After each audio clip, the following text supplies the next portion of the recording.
Amelia, a small-town police officer, never expected a routine beach patrol to turn into a chilling mystery. As she stood before the ancient ship that had washed ashore after 90 years, she felt a shiver down her spine. What she discovered inside was so unsettling that she radioed for backup without hesitation.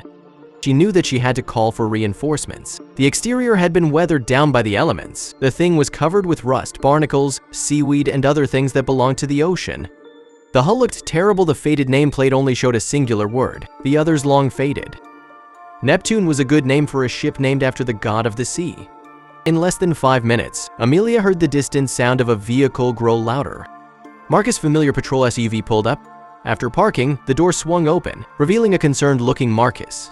Jane immediately sprung into action.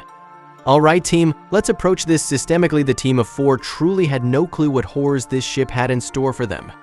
Louis set up some caution tape around the perimeter. "We need to secure the area first." Louis nodded at Jane's words and immediately got to work. "Amelia, any signs of people or activity in or around the ship?" she asked. "None so far," Amelia replied, watching as a small crowd began to gather. Amelia and Marcus ventured to the Neptune. As Amelia took the lead, her boots echoing on the metal gangway, she cautioned Marcus, careful as she felt a slight give underfoot. They had almost arrived on the deck when Marcus started to talk. "My great-grandfather died on a ship that was never found. My grandfather never knew his father because of that. When I see this, I just can't help but wonder." You know, Amelia and Marcus, at that moment, could never have thought what they would eventually find. When they hauled themselves onto the ship's deck, it was a testament to long-lost maritime water sanitures. The deck had portholes clouded with age, a weathered ship bell with its rope rotted away, and a rusted railing, or the ship's name and launch date. "Neptune's Trident, 1933, he read aloud. She must have seen so much. Amelia sighed as she looked around. 90 years surely have taken their toll on her. Amelia, holding a flashlight, signaled to Marcus to follow her below. The ship's metal staircase groaned with every step. Below deck, they found narrow corridors leading to crew cabins. It was clear that this had been long engulfed underneath the waters, as most objects were destroyed by the currents. Then, as they walked, they saw something flicker in the corner of their eye. Amelia was the first to spot it inside the cabins, something glinting from the shadows. She carefully shone around the cabin before entering it. An old, rusted locket lay on the ground, and Amelia felt compelled to pick it up. She gently tried to pry it open, careful not to destroy the beautiful piece of jewelry. The locket held a remarkable picture, black and white photograph of a young woman holding a child who could not be older than 3 years old. Amelia didn't even notice how Marcus stilled at the revelation. A look of shock crossed his face, and it only confused Amelia. What was the matter with her partner? He was looking like he had seen a ghost. That's my great-grandmother," Marcus whispered, finally breaking the silence.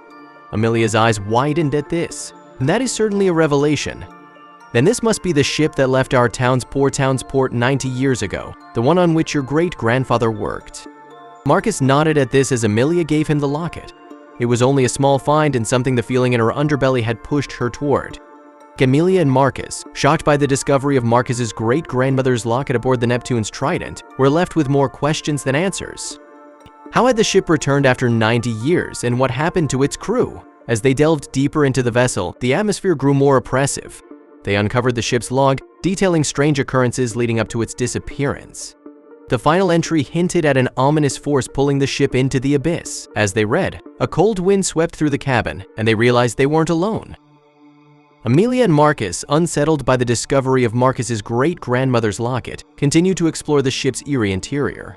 But they moved cautiously through the narrow corridors, finding more remnants of the past, old photographs, personal belongings, and remnants of the crew's daily life, all eerily preserved. As they reached the ship's bridge, Amelia noticed a logbook on the captain's desk, surprisingly intact despite the years underwater. Flipping through its brittle pages, she found the final entry, dated just days before the ship disappeared. The captain's handwriting was shaky, the words frantic. He wrote about strange occurrences, the crew growing increasingly paranoid, seeing things in the fog that weren't there, hearing voices at night. The final line read, "We are lost. The sea has claimed us, and there is no escape." The realization hit them both. This ship hadn't just disappeared, something had driven its crew to madness, leaving the ship abandoned until the ocean released it decades later. Marcus and Amelia knew they had uncovered something deeply unsettling, but the full story of what happened on the Neptune's Trident would remain a mystery, buried with the ship's lost souls. And as they left the ship, Marcus clutched the locket tightly. It was a connection to his family's past, a piece of history he never expected to find. But with it came a heavy responsibility. The truth of what happened on that ship could never be fully known, but it would haunt them both for a long time to come.